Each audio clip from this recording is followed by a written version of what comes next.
आप देख रहे हैं फ्रीडम एक्सप्रेस। मैं हूं नबीहा मुस्तफ़ा। आज देश संविधान दिवस मना रहा है और इसी मौके पर राष्ट्रपति द्रौपदी मुर्मू ने संसद के दोनों सदनों को संयुक्त रूप से संबोधित किया। हालांकि देश में संविधान और लोकतंत्र पर बहस छिड़ी हुई है। इसी खतरे को देखते हुए Indian Muslim for civil rights के अध्यक्ष और पूर्व राज्यसभा सांसद ने इस खतरे को देखते हुए 29 मई 2022 को एक संगठन IMCR के नाम से कायम किया। आज वो इस मौके पर हमारे साथ मौजूद हैं। अदीब साहब, बहुत बहुत स्वागत है। संविधान निर्माताओं और आज के हालात को आप कैसे देखते हैं? ये आज जश्न मनाया जा रहा है। मुझे ये नहीं मालूम कि संविधान को बचाने का जश्न है या संविधान को कत्ल करके उस पर रोने का जश्न है। बड़े धूमधाम से मनाया जा रहा है और संविधान में जो सबसे ज्यादा जिसको पावर दी गई वो प्राइम मिनिस्टर और अपोजिशन पार्टीज के लीडरों को पार्लियामेंट में बोलना चाहिए था, और वो बोल रहे हैं कि आज हम संविधान को बचाने जा रहे हैं। संविधान ने क्या यह अख्तियार दिया था कि स्पीकर और चेयरमैन जो है वो बोले और पार्लियामेंट का मेंबर चुप रहे, और अगर वो बोले तो पार्लियामेंट से निकाल दिया जाए? क्या संविधान ने यह कहा था कि जो आप अपोजिशन में अगर आप हैं तो आप मुजरिम हैं, आपकी बात सुनी नहीं जाएगी, आपको हिस्सेदारी नहीं मिलेगी, आपको बातचीत करने के लिए मौका नहीं मिलेगा?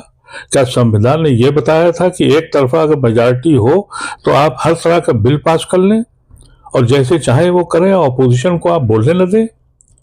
इस तरह का दुरुपयोग और इस तरह के कॉन्स्टिट्यूशन की बर्बादी हिंदुस्तान ने कभी नहीं देखी थी जो पिछले 10 साल में देख रहा है। आज आप जानते हैं कि क्या किस तरह का डेमोक्रेसी हमारे पास रह गई है कि जनाब रोज कोई ना कोई मुसलमान या क्रिश्चियन या कोई भी अल्पसंख्यक या बैकवर्ड या दलित उसके घर न टूट रहे हो और पार्लियामेंट में बोलने की इजाजत ना हो। अरे परसों की बात है कि एक मस्जिद को गिरा में के सर्वे के चक्कर में 4 या 5 लोग मर गए और पार्लियामेंट में कहा कि आपको बोलने की इजाजत नहीं है। यह संविधान कहता है कि लीडर ऑफ अपोजिशन को बाहर कर दिया जाए, पार्लियामेंट की प्रोसीडिंग से निकाल दिया जाए, उनके जुमले काट दिए जाए। ये संविधान की हिफाजत हो रही है? ये एक मजाक है, एक नौटंकी हो रही है। मुझे अफसोस है इस बात का। और उसके बाद बड़े फख्र से करें कि हम संविधान बचा रहे हैं। कहाँ बचा है? कौन सी रवायत बची है? यहां तक कि अगर आपके ऐसे इंस्टीट्यूशंस हैं जहां इलेक्शन कमीशन है या दूसरी चीजें हैं, वहां पर भी अपोजिशन का नाम नहीं है, खत्म है। हम समझते हैं कि संविधान तो चूर चूर हो चुका है, अब लिखित में बचा हुआ है, वो लिखित में रहेगा। अगर उसका जश्न मना रहे हैं तो बहुत अच्छा है, लेकिन अमली तौर पर क्या हम संविधान को बचा पाए? आज किसी का अख्तियार है कि किसी का घर आप तोड़ दीजिए और पार्लियामेंट में बोलने के लिए इजाजत ना हो? किसी को लूट लीजिए, किसी को कत्ल कर दीजिए, उस पार्लियामेंट में क्वेश्चन ना उठे? आज वहां नॉर्थ ईस्ट में 1 साल से ज्यादा हो गया, हिंदुस्तान का प्राइम मिनिस्टर वहां जाने को तैयार नहीं है। इलेक्शन कमीशन की धांधियों को पार्लियामेंट में सुनने को तैयार नहीं है। यहां के ताजिरों के ऊपर पूरे दुनिया में इंक्वायरी हुई, उनके नाम वारंट हुए, पार्लियामेंट में कहा कि आप बोलने नहीं दिया जाएगा आपको। तो किस तरह का पार्लियामेंट है ये, और कौन सा संविधान है? जो संविधान बाबा साहब अम्बेडकर ने बनाया था तो दुनिया का लाजवाब संविधान है, लेकिन संविधान लिखित में जो है उसमें अमल किस पे हो रहा है? तो मुझे नहीं मालूम कि ये पार्लियामेंट का जो लिखित पर जो कॉन्स्टिट्यूशन है उसका जश्न हो रहा है तो ठीक है, लेकिन अमली तौर पर तो वो चूर चूर हो चुका है।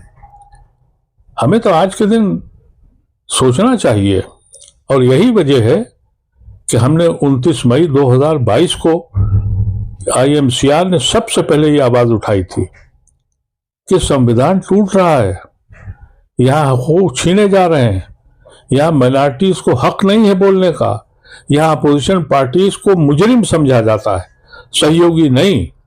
और इसी के लिए हमने पूरे हिंदुस्तान से बुलाया था, जब तक किसी ने आवाज़ नहीं लगाई। खुशी है इस बात की कि हमारी उस छोटी सी आवाज़ पर राहुल गांधी बाहर खड़े हुए, उन्होंने संविधान बचाओ का नारा लगाया। लेकिन संविधान बचाओ कैसे बचेगा जिस मुल्क में किसी कौम को मारकर, उसको सताकर, उस पर जुल्म ढाकर वोट मांगा जाए और ये कहा जाए कि साहब बटोगे तो कटोगे, इस तरह के जुमले बोले जाएं और उस पर इलेक्शन जीता जाए, तो फिर संविधान कहाँ बच रहा है?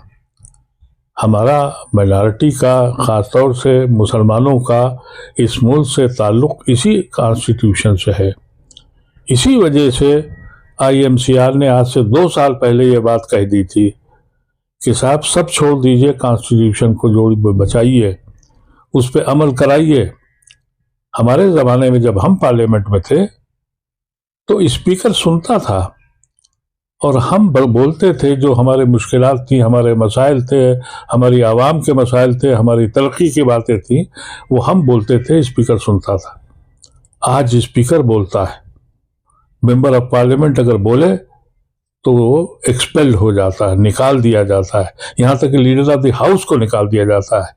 हमने तो अपने दौर में ये देखा था कि जब लीडर ऑफ द हाउस बोलता था, यानी रूलिंग पार्टी का, तो पिन ड्रॉप साइलेंस होता था, और जब लीडर ऑफ अपोजिशन खड़ा होता था तो पिन ड्रॉप साइलेंस होता था।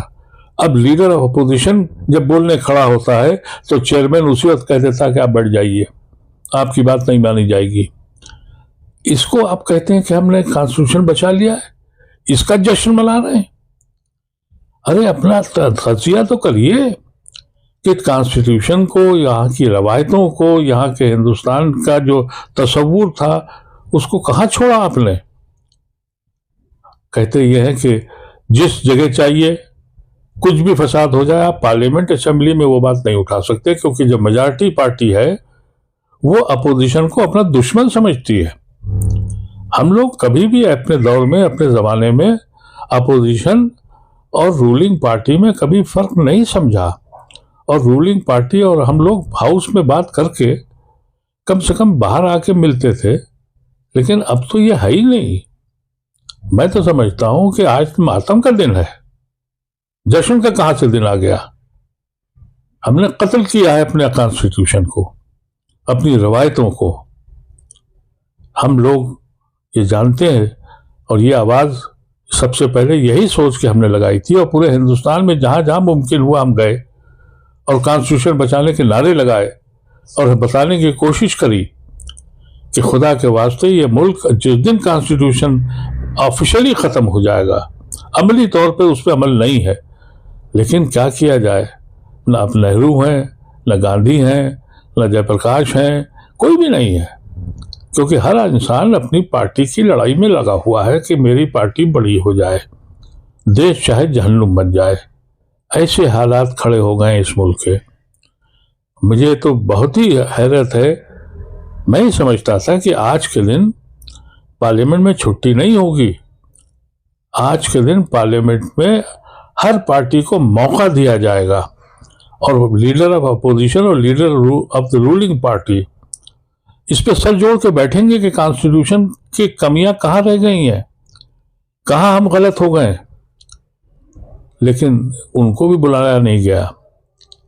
एक प्रेसिडेंट को जाहिर है कि आज बोलना था, लेकिन स्पीकर और चेयरमैन बोलेंगे जो हाउस को चलने ही नहीं देते, जो हाउस में किसी को बोलने ही नहीं देते, वो हाउस का कह रहे हैं कि हमने कॉन्स्टिट्यूशन की बचाने की 75 साल लगा दिए।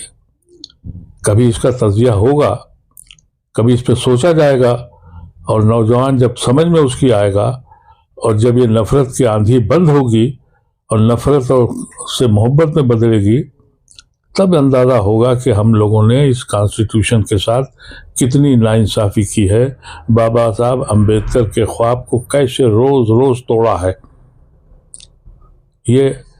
ये जो मैं आपसे कह रहा हूँ, इस पर गौर करिएगा। क्या हम इस पोजीशन में हैं कि 75 साल का जश्न मनाएं या मातम करें? तो ये थे अदीब साहब। इनका मानना है कि आज संविधान ही है जो इस देश को एक से जोड़े हुए है। हमें संविधान का पालन करना है और एहतराम करना है। आज की इस खास बातचीत में इतना ही।